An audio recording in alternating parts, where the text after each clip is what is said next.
Trip yung kasama ko. Oh, yan oh, malaman yan oh. Hindi yan mabuto. Iba yan sa ibang isla. Konti lang mabuto. Puro laman to. Ayun oh. Ang gilid lang may buto. Dahil sa bango at sarap ng Hansel, story time, Hansel over out.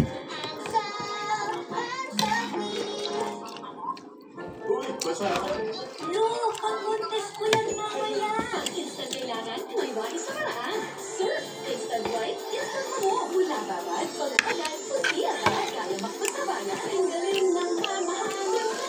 Oh, the good news to Rain Supreme. Congratulations, Marian Rivera, Best Actress for Malota at the 20th Cinemalaya Independent Film Festival. We're proud of you, Kapuso.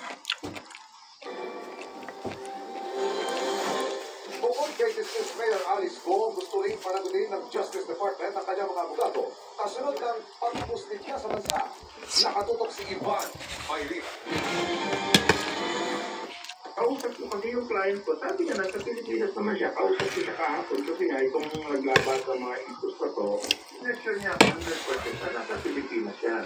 Yan ang pahayag ni Atty. Stephen David, isa sa mga abogado ni Alice Go. Kasunod ng pagputok ng balita ng hapos ito para sa bansa ang pinatalsik na alkalde. Kaya ang Department of Justice nais panagutin ng mga abogado ni Go. Kauntay nito. Piniligangan ng kwento na nandito pa si Alice Buo sa mga interview sa mga kung saan sa mga stasyon, kaliwat kanan. So para sa amin, kailangan makasagot din kailangan magdalaman sa IPP o Korte Suprema ang tanong na kung may pananagutan ba itong mga abogado na to. Pero Gigi, hindi raw siya nagsinungaling. Sinabi na daw niya kung anong sinabi sa kanya ng kanyang kliyente. Paano naman hindi maniniwala sinabi ng abogado, sinabi ng kliyente ko sa akin, wala naman ako iba. Kasi hindi siya paniwalaan. Nilalayang ba yun? Tungkol naman sa sinabi ng DOJ na imbestigahan nila ang importasyon na nagbayad daw si Guo ng 200 million pesos para makalis ang bansa. Tugon ng kanyang abogado, sasagutin daw nila ang mga negasyon kapag natanggap na ang mga samon sa kanila. Gao na lang sinabi ng DOJ na pananagutin din nila si Atty. Elmer Galicia na nagsabing nakita niya si Alice Guo na magpanotaryo ito ng affidavit sa kanya noong August 14. Panahong nasa labasan ng bansa yung dating alkalde.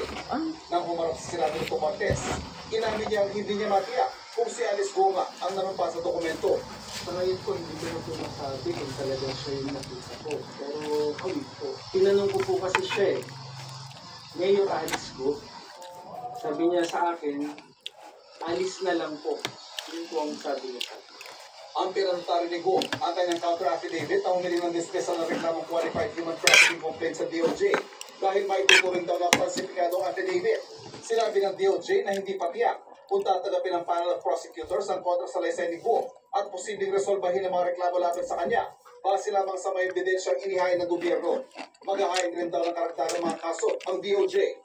Halimbawa si Cassandra Ong, tuloy lang yun mag-investiga ng aming team Fora, yun kanyang qualified trafficking persons case. Kaya ano naman kay Sheila Guo, ang sa kaalaman ko, baka bukas or sa isang linggo ay masasampahan na siya ng kaso ng money laundering kasama si Alice Guo at madami pa ibang individual.